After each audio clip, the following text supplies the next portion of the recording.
My dude, what the fuck? What the fuck Back is this? in 2015, me and Leah went to our first ever PAX I'm gonna go all the way back. Back in 2015, me and Leah went to our first ever PAX convention. Back then, the Seattle one was called PAX Prime, and we had so much fun wandering through this massive hedge maze of indie games. It felt like opening a door into a whole new world of games.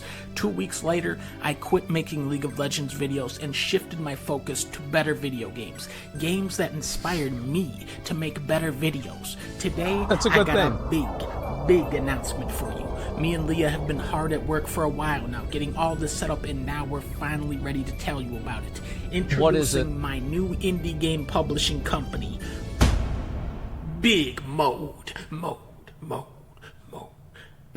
I've been on YouTube for 11 years now, and one of the core they made this game and this always been to they made Dark Souls 3 too? cash grabs into the garbage Holy can shit. and lift up and praise the truly inspired works of art in this medium. For years and years and years, I have always sought out the very best indie games out there and have tried to do them justice, putting millions of eyes on the games that actually deserve attention. Enter the Gungeon, Hollow Knight, Celeste, Cuphead, Undertale, Lisa, Neon White, Rocket League. My best of the year videos are constantly loaded up with indie game recommendations like Hades, Speedrunners Monolith, Fury, Into the Breach, Super Hot, Inscription, Downwell, Ori. For gamers that actually play and care about video games, Is this gonna be another diss?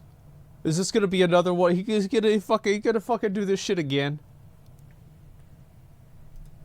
Channel is where they come to find out what's actually worth playing. And I want all the real deal gamers out there watching this video to know that I would never risk my legitimacy by trying to push some junk ass video games I don't believe in. My channel will still be at its heart goofy and lighthearted, but I've never been afraid to do serious videos when a serious game finally grabs my attention. Big Mode will be a harmonious continuation of my channel. Me and Leah aren't just the face of this company, we are the company. This is our vision, and our number one priority is to publish some of the very best games out there. In today's indie landscape, buying a game can be like buying a loot crate in Counter-Strike. You don't know what you're gonna get, but you're probably gonna... It's also like, not only do you not know what you're gonna get, but you also have things astroturfed sometimes in a way that you think you're getting one thing, but you're getting something else. I think a good example of that is Cyberpunk. And to the reviewer's credit, it seemed like that's not necessarily their fault. Be sad. A lot of games out there understand how to emulate the look of your favorite games, but don't deliver where it actually counts. Many of the true games out there are being drowned out in a sea of mediocrity. You need someone who can help you be seen. I want Big Mode to act as my seal of approval, which is something that I do not apply lightly. I am not looking for creative control over your games, but I do want to be involved. I'm sick of sitting on the sidelines waiting for great games to appear. Now, I want to get in there and help make it happen. Hideo Kojima said that his body is made up of 70% movies. My body is much bigger, and it's made of 300% video games. These days, I feel like I play nearly every game that comes out. Shooters, platformers, RPGs, puzzle games, fighting games, beat-em-ups, shoot-em-ups, walking simulators, driving simulators, stealth games, MOBAs, card games, RTS, rhythm games. I play so many games. Are we really that irrelevant now? I know he said walking simulators, so that's basically MMOs. But like, he didn't even fucking say MMO. Like, this is where we're at. He didn't even fucking say MMOs, man. Can you believe this? Wow. MMOs are irrelevant? No, they're not, man. No, bro. Like, nope. That my first name is video game, okay? I understand what kind of ideas always work, what ideas never work, what kind of ideas are fresh or need to come back, and what is extremely played out. For developers who want to go above and beyond and really deliver something special, I am the guy you want in your corner. For 11 years, I've been guiding gamers through this minefield of weak-ass games and trying to bring them to the people who actually care about them. I'm hyping myself up a lot in this video, but I can always respect somebody who plays a lot of different games. I've always been, so like, this really started with Halo.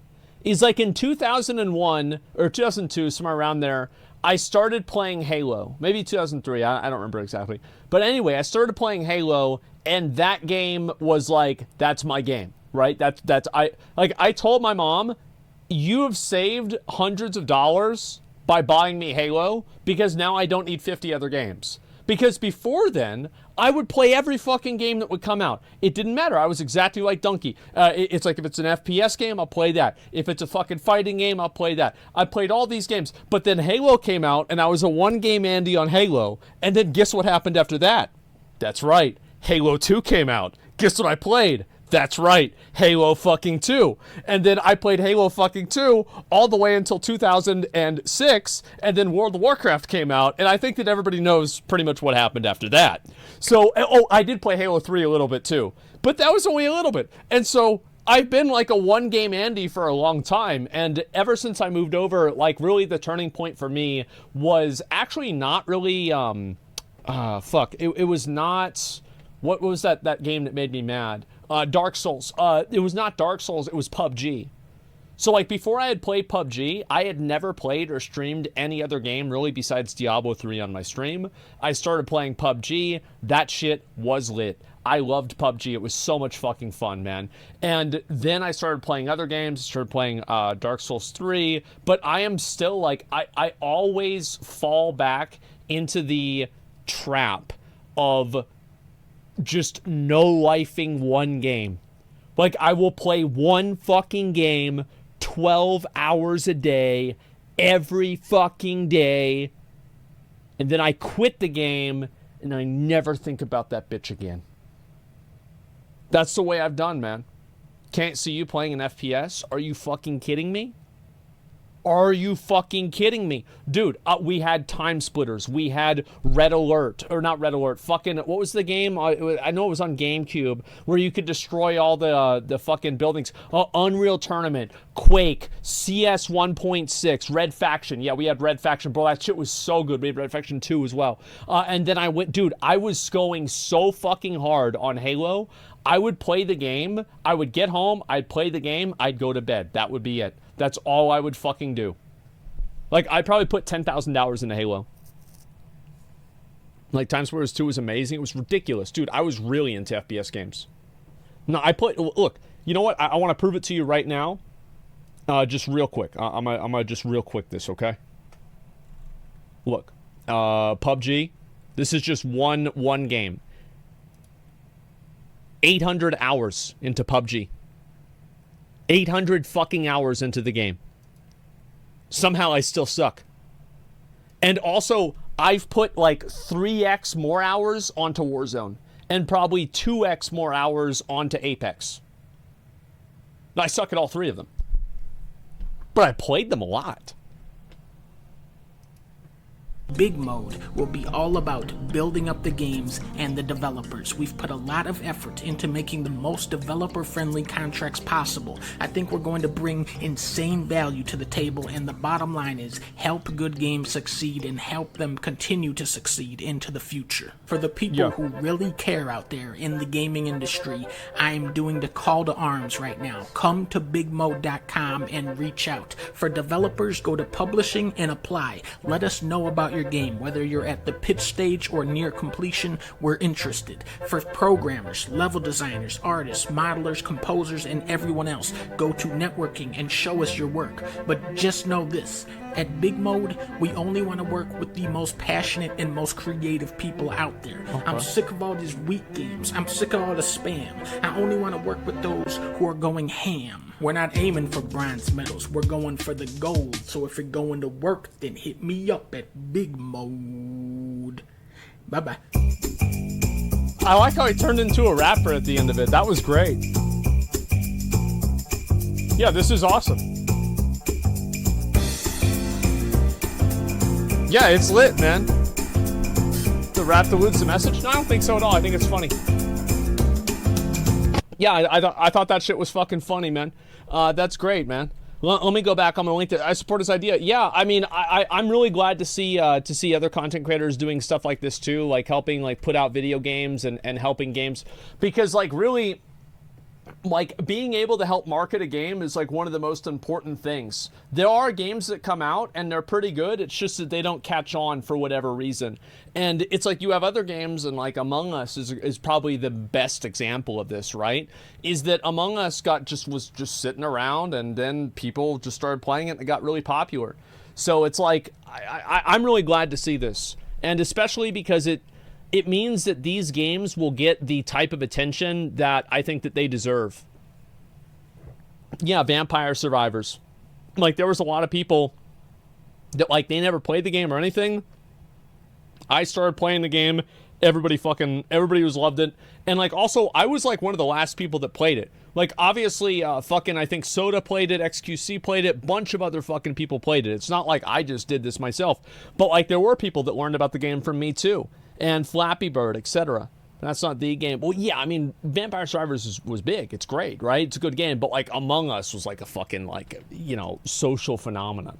So, yeah, I think this is great. This is a huge fucking W for Dunkey here. I think it's great, man. Yeah, I'm very happy to see this. It's awesome. I'm looking forward to seeing what kind of games they're gonna push out, etc. And one Yes Theory video. Now it's recommended. Wait, what is this here? Yes Theory. I don't even know what Yes Theory is. Oh, yes. Okay, I remember that. Exactly. Now, Lyric plays so many Vampire Survivor type games. Yeah, I've wanted to play some of the other games, but I always feel bad whenever I'm playing a game that's like kind of a knockoff of another game, even though I don't really have a problem with that. I think that, like, once you bring out an idea, you should expect other people to use the same idea. It's like whenever somebody first started taking donations on Twitch, well, other people were like, well, that's a good idea. I'm going to do that too. And then, you know, whenever you had somebody using a camera, and everybody started doing that too. And then, like fucking watching Gordon Ramsay, you know, one person's doing it, and then everybody else starts doing it after that. And as soon as they see it going well, like Final Fantasy, whenever I started playing the game, I got a lot of viewers. You saw a lot of people like, you know what? I'm going to try this game out. You know, I think it makes sense. And you shouldn't expect to have like a monopoly on something just because it was your idea first. Shots fired at Gordo? No, not at all. I think that it's, again, like it's a good idea. People like watching it. It's that simple.